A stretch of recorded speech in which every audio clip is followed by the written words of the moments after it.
শীতের সকালে এরকম গরম গরম ভাপা পিঠা খেতে কার না ভালো লাগে। সকালবেলা মা ঠিক এভাবে গরম গরম ধোয়া ওঠা ভাপা পিঠা বানিয়ে দিতেন। মায়ের হাতের পিঠার স্বাদ যেন এখনো মুখে লেগে আছে। আজকে আমি বাজার থেকে কেনা শুকনা চালের গুঁড়া দিয়ে ভাপা পিঠা তৈরি করে দেখাবো, এবং পিঠার চালটা একদমই নতুন নিয়মে দুধ দিয়ে তৈরি করে দেখাবো। এভাবে পিঠা তৈরি করলে পিঠার টেস্ট কিন্তু অনেকাংশে বেড়ে যায়।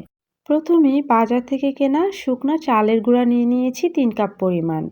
পুরাটা দিয়েই আজকে কিন্তু পিঠা বানাবো না, অর্ধেকটা দিয়ে আজকে পিঠা বানাবো, বাকি অর্ধেক রেখে দিব, অন্য আরেকদিন বানাবো। হাফ চামচ লবণ দিয়ে দিলাম, লবণটাকে একটু ভালো করে মিক্স করে নিচ্ছি। এরপরে এই পিঠার চালটাকে রেডি করে নেওয়ার জন্য আমরা নিয়ে নিয়েছি 1 কাপ পরিমাণ কুসুম গরম দুধ।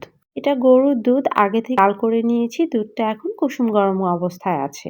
ভাপা পিঠার চালটা সবাই সাধারণত পানি দিয়ে মাখিয়ে নেয়, আজকে আমি একদমই নতুন নিয়মে দুধ দিয়ে রেডি করে নিচ্ছি।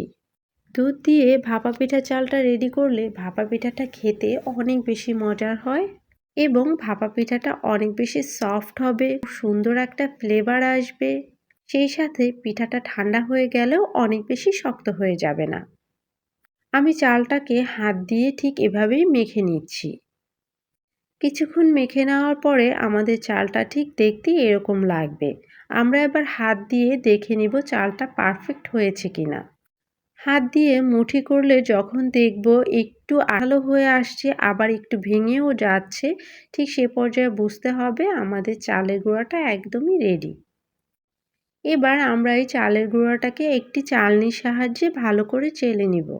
আমি একটা মিডিয়াম ছিদ্রযুক্ত চালনি নিয়ে নিয়েছি, এবং তাতে সমস্ত চালের গুঁড়াটাকে আমি ঠিক এভাবে করে চেলে নিচ্ছি। চালনির ছিদ্র যদি বড় বড় হয় তাহলে আমাদের এই যে চালের গুঁড়াটা সেটিও অনেক দানা দানা হয়ে যাবে। বেশি দানা দানা হলে ভাপা পিঠা আবার খেতে ভালো লাগবে না। দেখতেই পাচ্ছেন আমাদের চালের গুঁড়াটা কতটা পারফেক্টলি তৈরি হয়ে গেছে। এখানে গুড় এবং নারকেল রেডি করে রেখেছি। আমি যেহেতু এই চালনিটিতেই পিঠা বানাবো, তাই আমি এই চালনিটিতে একটা পরিষ্কার কাপড় দিয়ে দিলাম। এভাবে কাপড় দিয়ে দিলে পানির ভাপটা সরাসরি পিঠার গায়ে লাগবে না, যার কারণে পিঠাটা ভেজা ভেজা বা কাদা কাদা একটা ভাব হয়ে যাবে না। ভাপা পিঠা বানানোর জন্য আমি এরকম ছোট্ট একটা সাজ কিনে নিয়েছি, আপনারা যে কোনো বাটি দিয়ে বানিয়ে ফেলতে পারবেন। পুরাটা দিয়ে আজকে পিঠা বানাবো না, আমি অর্ধেকটা দিয়ে আজকে বানাবো, আর বাকি অর্ধেক দিয়ে অন্য আরেকদিন বানাবো। আমি অর্ধেকটাতে নারকেল এবং গুড় খুব ভালোভাবে মিক্সড করে নিচ্ছি। আপনারা চাইলে পার্ট পার্ট চালের গুঁড়া এবং গুড় দিয়েও বানাতে পারেন, যেমন 1 পার্ট চালের গুঁড়া দিলেন, 1 পার্ট গুড় এবং নারকেল দিলেন, যেভাবে সবাই বানায় সেভাবেও বানাতে পারবেন। বাট আমি এভাবে মিক্সড করে বানাই, তাতে করে আমার কাছে মনে হয় কি পিঠাটা খেতে অনেক বেশি মজার হয়, এবং নারকেল আর গুড়ের মিশ্রণটা একদম পারফেক্ট হয়। এবার পিঠার সেই বাটিটার ভিতরে আমরা চালের গুঁড়া দিয়ে দিচ্ছি, এবং হাত দিয়ে খুবই আলতোভাবে প্রেস করে নিচ্ছি। অনেক বেশি ঠাসাঠাসি করলে কিন্তু পিঠা আবার টাইট হয়ে যাবে, এবং সেক্ষেত্রে পিঠা শক্ত থেকে যাবে। আমি একটা কাপড় দিয়ে তার উপরে শাঁসটা বসিয়ে দিলাম, তাতে করে খুব সহজেই আমরা পিঠাটাকে মোল্ড আউট করতে পারবো। এভাবে ছোট্ট কাপড়ের সাহায্যে পিঠা মোল্ড আউট করাও যায় যেমন সহজে, ঠিক তেমনি পিঠা তৈরি হয়ে যাওয়ার পরেও খুব সহজেই পিঠা তুলে নেওয়া যায়, পিঠা আর ভেঙে যায় না। আর একটা কাপড় দিয়েছি, তাতে করে পিঠাটা খুব ভালোভাবে স্টিম হবে, এবং পিঠার গায়ে সরাসরি পানির ভাব লাগবে না।